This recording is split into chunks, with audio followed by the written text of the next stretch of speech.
Hello students, welcome to the course Mathematics 3. Today we will study about relation and types of relation. In previous class we have studied about sets, types of sets, some examples on sets. In relation first we will study that what is the meaning of Cartesian product of set. So here it is written Cartesian product of sets. Let A and B be two non-empty sets. A set of all ordered pair such that A belong to capital A and B belong to capital B is called the Cartesian product of set A with the set B and is denoted by A cross B. Means suppose A is a set, okay, and B is also a set, okay. In this there is two elements 1 and 2, and then B it is there is two element 3 and 4. Then if we will do the product of A and B, that is known as Cartesian product. So how we will do a product? See, these two elements belong to capital A and these two elements belong to capital B. So first we will write it in ordered pair. Ordered pair में लिखने का मतलब होता है कि हम लोग bracket के अंदर एक एलिमेंट ए का लिखें और दूसरा एलिमेंट बी का लिखें, फिर उसी को हम लोग कहते हैं ऑर्डर्ड पेयर. तो ऑर्डर्ड पेयर में मतलब हम लोग ऑर्डर्ड पेयर बोलने का मतलब है कि दो होगा. पेयर कहने का मतलब दो होता है कि है ना, वो हमेशा मतलब टू होगा, नंबर में वो टू होगा. तो ए क्रॉस बी का मतलब हो गया कि एक जो होगा वो आपका ए का एलिमेंट होगा और एक जो होगा वो आपका बी का एलिमेंट होगा, और उसी को हम लोग ऑर्डर्ड पेयर में लिखेंगे. फॉर एग्जांपल, जैसे कि यहाँ पे एक एग्जांपल दिया हुआ है कि ए के अंदर तीन एलिमेंट है 1 2 3 और बी के अंदर दो एलिमेंट है एक्स वाई. तो अगर हमें ए क्रॉस बी या बी क्रॉस ए या ए क्रॉस ए या बी क्रॉस बी निकालना है तो देखो हम लोग कैसे निकालेंगे. ए के अंदर कितना एलिमेंट है, दो एलिमेंट है 1 2 और 3, और बी के अंदर कितना एलिमेंट है, दो एलिमेंट है एक्स वाई. ठीक है, ए के अंदर तीन एलिमेंट है. तो सबसे पहले हम लोग उसको 1x लिख सकते हैं एक पेयर में, 1 और y लिख सकते हैं दो, फिर 1 के साथ x लिख 2 के साथ x लिख सकते हैं, फिर 2 के साथ y लिख सकते हैं, फिर 3 के साथ x लिख सकते हैं, फिर 3 के साथ y लिख सकते हैं. तो a क्रॉस b का वैल्यू मेरा ये आ गया. सिमिलरली ए के अंदर क्या है हमारा 1 2 और 3 है, और बी के अंदर क्या है हमारा एक्स और वाई है. तो अगर हमें बी क्रॉस ए लिखना होगा तो हम सबसे पहले बी का एलिमेंट लिखेंगे कि एक्स इंटू एक्स कॉमा 1. ठीक है, प्रोडक्ट करने का मतलब कार्टेशियन प्रोडक्ट नाम है, इसका मतलब ये नहीं है कि आपको जस्ट 1 इंटू 2 कर देना, नहीं, आपको बस उसके एलिमेंट्स को लिखना है. X into 1, Y into Y comma 1, फिर एक्स कॉमा 2 वाई कॉमा 2, फिर एक्स कॉमा 3 वाई कॉमा 3. इस तरह से हम लोग लिखेंगे. अब नेक्स्ट है कि अगर उसका अपने आप के साथ कार्टेशियन प्रोडक्ट हुआ तो कैसे लिखेंगे. जैसे 1 2 और 3 है ए, और उसको अपने आप के साथ ही कार्टेशियन प्रोडक्ट लिखना है. तो 1 कॉमा 1 पहले लिखेंगे, फिर 1 कॉमा 2, फिर 1 कॉमा 3, फिर उसी तरह से 2 कॉमा 1 2 कॉमा 2 2 कॉमा 3, फिर 3 कॉमा 1 3 कॉमा 2 3 कॉमा 3. तो वही चीज़ यहाँ पे लिखा हुआ है. ठीक है, तो कार्टेशियन प्रोडक्ट आप लोगों को समझ में आ गया होगा. नेक्स्ट है हमारा रिलेशन. अब रिलेशन का मतलब क्या होता है. Let A and B two sets, then a relation R from set A to set B is a subset of A cross B. मतलब दो एलिमेंट दो सेट्स है ए और बी दो सेट्स है. अगर मान लो कि ए क्रॉस बी करने पे जो एलिमेंट्स जो ऑर्डर्ड पेयर आ रहा है, ठीक है ना, जो ऑर्डर्ड पेयर आपका ए क्रॉस बी करने पे आ रहा है, तो उसका सबसेट को ही हम लोग कहते हैं रिलेशन. जैसे कि मान लो कि ए जो है वो आपका 1 2 है और बी जो है वो आपका एक्स वाई है. ठीक है, तो अगर हम ए क्रॉस बी करेंगे तो हमको चार एलिमेंट मिलेगा. एक तो हमें 1 कॉमा एक्स मिलेगा, एक हमें 2 कॉमा एक्स मिलेगा, एक हमें 1 कॉमा वाई मिलेगा, और एक हमें 2 कॉमा वाई मिलेगा. यही सब हमें मिलेगा.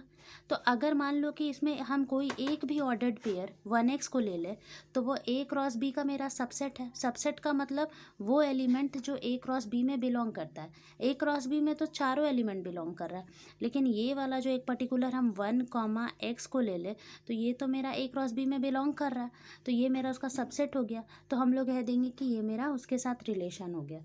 ठीक है, R is relation from A to B. इसका मतलब यही होता है कि आर जो होना चाहिए वो किसका सबसेट होना चाहिए, ए क्रॉस बी का सबसेट होना चाहिए, तभी हम लोग उसको रिलेशन कहेंगे.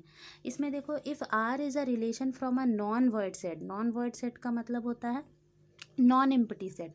To a non void set if A comma B belong to R then we write A is related to R. देखो रिलेशन को लिखने का तरीका क्या है कि हम लोग A is related to B लिखते हैं, इसको ऐसे पढ़ते हैं is related to B by the relation R. और अगर ए और बी दोनों आपस में रिलेटेड नहीं है तब हम लोग कहते हैं A is not related to B by the relation R. अब अगर मान लो कि if A and B are finite set है और ए में मान लो एम एलिमेंट है और एन में अगर एन एलिमेंट्स है तो A cross B has M N ordered pair. मतलब ए क्रॉस बी में कितने पेयर आएंगे, एम एन पेयर आएंगे। जैसे कि अभी तुरंत आप लोग देखो, अभी जो प्रीवियस एग्जाम्पल था उसमें क्या था कि अगर हम देखें तो ये वाला जो प्रीवियस एग्जाम्पल था इसमें क्या था कि ए में 3 एलिमेंट है और बी में कितने एलिमेंट है, 2 एलिमेंट है। तो अगर हम ए क्रॉस बी करेंगे तो मेरा 3 × 2 मतलब कि 6 एलिमेंट्स आएगा। देखो तो क्या 6 एलिमेंट्स है, 1 2 3 4 5 6 एलिमेंट्स है। तो वही चीज़ वहाँ पे कह रहा है कि अगर हम ए क्रॉस बी करते हैं तो हमारा जितना सबका ऑर्डर होता है उतना ही एलिमेंट्स आता है। तो यहाँ पे हमारा कह रहा है कि अगर A and B are finite sets जिसमें एम एलिमेंट्स है और एन एलिमेंट्स है तो A cross B has M N ordered pair. ठीक है, therefore total number of relation A to B is 2 to the power M N. और हम लोग टोटल नंबर ऑफ रिलेशंस कितना बना सकते हैं ए और बी के बीच, 2 to the power M N. मतलब 2 टू द पावर अगर वहाँ पे 3 है, 3 × 2 means 2 to the power 6 relations हम लोग बना सकते हैं टोटल। अब देखो नेक्स्ट है हमारा डोमेन।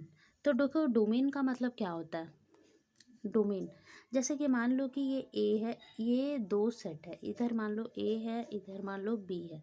इस ए में हम 1 2 3 4 लिख दिए और इधर हम सबका स्क्वायर लिख दिए कि ए 1 का स्क्वायर 1 होता है, 2 का स्क्वायर 4 होता है, 3 का स्क्वायर 9 होता है, 4 का स्क्वायर 16 होता है। मैं ऐसे सबका स्क्वायर लिख दिए। तो इधर और ये जो रिलेशन है उसको हम रिलेशन आर दे दिए या फिर फंक्शन एफ नाम दे दिए, फंक्शन एफ। तो इस साइड जो भी चीज़ आपका लिखा होता है उसे हम लोग डोमेन कहते हैं और इस तरफ जो भी लिखा रहता है उसको हम लोग को डोमेन कहते हैं या फिर रेंज कहते हैं। रेंज को डोमेन और रेंज दोनों ही सेम है, लेकिन डिफरेंस ये हो जाता है कि जिसका प्री इमेज यहाँ पे मिल गया, जिसका हमें यहाँ पे प्री इमेज मिल गया तो वो मेरा रेंज का कैटेगरी में आ गया। अब मान लो हम यहाँ पे एक और 25 भी लिख दिए बी में, लेकिन इसका यहाँ पे तो प्री इमेज नहीं है, तो अगर हम लोग तो ये पूरा कंप्लीट को हम लोग को डोमेन कहेंगे। लेकिन अगर रेंज अगर मिल गया तो हम लोग उसको मतलब यहाँ पे 16 तक, 1 से लेके 16 तक को हम लोग रेंज कहेंगे। ठीक है, अब उसके बाद नेक्स्ट है, देखो डोमेन के बारे में यहाँ डेफिनेशन किया गया है कि let R be the relation from set A to B then the set of all first component हम बोले अभी कि ए से बी तक होता है, तो बी में ए में जितनी भी एलिमेंट है और coordinates of the ordered pair belonging to R is called the domain of R. तो देखो कोऑर्डिनेट क्यों बोल रहा है, क्योंकि यहाँ पे ऑर्डर्ड पेयर है, तो ऑर्डर्ड पेयर में पहला एलिमेंट हम लोग पहले सेट से लेते हैं और दूसरा एलिमेंट हम लोग दूसरे सेट से लेते हैं। तो हम तो अभी बताए कि डोमेन का मतलब पहला सेट होता है, तो पहला ही सेट का एलिमेंट्स का जो पहला सेट जो first coordinate of the ordered pair belonging to R is called the domain of R. मतलब आपको यही याद रखना है कि अगर कोई 2 सेट है तो फर्स्ट कॉम्पोनेंट के एलिमेंट्स को ही हम लोग डोमेन कहते हैं। अब देखो नेक्स्ट है हमारा एक एग्जाम्पल है यहाँ पे कि अगर मान लो ए 1 2 3 4 1 3 5 7 है, बी ये है और रिलेशन अगर हम लिखे हैं कि 1 8 3 6 5 2 1 4। अब आप ये मत सोचो कि हर पूरा कार्टेशियन प्रोडक्ट नहीं होता है। अब उसमें से हम कुछ भी लिख रहे हैं, क्योंकि है ना कार्टेशियन प्रोडक्ट का सबसेट भी हमारा रिलेशन कहलाता है। तो जैसे 1 के साथ 8 का, ठीक है, फिर उसके बाद 3 के साथ 6 का रिलेशन है, फिर 5 और 2 का रिलेशन है, फिर 7 और 1 और 4 का रिलेशन है। तो रिलेशन तो कंस्टिट्यूट हो रहा है, लेकिन यहाँ पे अगर हमें कोई बोले कि व्हाट इज़ द डोमेन, तो आप इसका देखो ये पूरा ए मत लिख देना, क्योंकि हमें रिलेशन में देखना है कि कौन कौन सा एलिमेंट है। देखो फर्स्ट में 1 है, 3 है, 5 है और फिर 1 है, मतलब इसका डोमेन जो हो गया 1 3 5 हो गया, क्योंकि 7 का यहाँ पे कुछ भी यहाँ पे कोई भी रिलेशन नहीं शो किया गया है। ठीक है, अब नेक्स्ट हमारा होता है रेंज के बारे में बताएं कि जो सेकंड कोऑर्डिनेट है, जैसे कि अगर ये ऑर्डर्ड पेयर ए और बी है तो ये पहला वाला तो आपका क्या कहलाएगा, डोमेन, लेकिन ये जो दूसरा वाला है वो आपका कहलाएगा रेंज। ठीक है, तो यहाँ पे देखो कि let R be a relation of a set A to B, then the set of all second component coordinate is called the range. तो इसका मतलब देखो कि यहाँ पे अगर 1 3 5 7 है, 2 4 6 8 10 है, तो यहाँ पे आप पूरा 2 4 6 8 10 को ही रेंज नहीं कह सकते हो। जो जो इस रिलेशन में जो जो शामिल है, जो जो इस रिलेशन में शामिल है, उसी को हम लोग है ना रेंज कहेंगे। ठीक है ना, जैसे कि 8 6 फिर जाके 2 4 2 4 6 8 को ही हम लोग क्या कहेंगे, रेंज कहेंगे। अब देखो relation on a set A का मतलब होता है कि let A be a non void set, then a relation from A to itself is a subset A cross A. मतलब ऑन अ सेट मतलब कि अपने आप के साथ जो उसका रिलेशन होता है उसको हम लोग रिलेशन ऑन अ सेट कहते हैं। उसके बाद हमारा आता है इन्वर्स रिलेशन। इन्वर्स रिलेशन का मतलब क्या होता है कि मान लो कि आर आपका है ए बी, ठीक है, तो आर का इन्वर्स क्या हो जाएगा, इन्वर्स को हम लोग ऐसे -1 से शो करेंगे, बी कॉमा ए।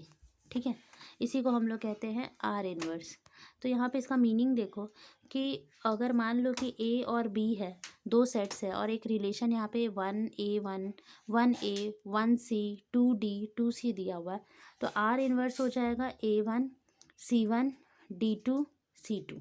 ठीक है, B 2 है, यही हो गया हमारा रिलेशन।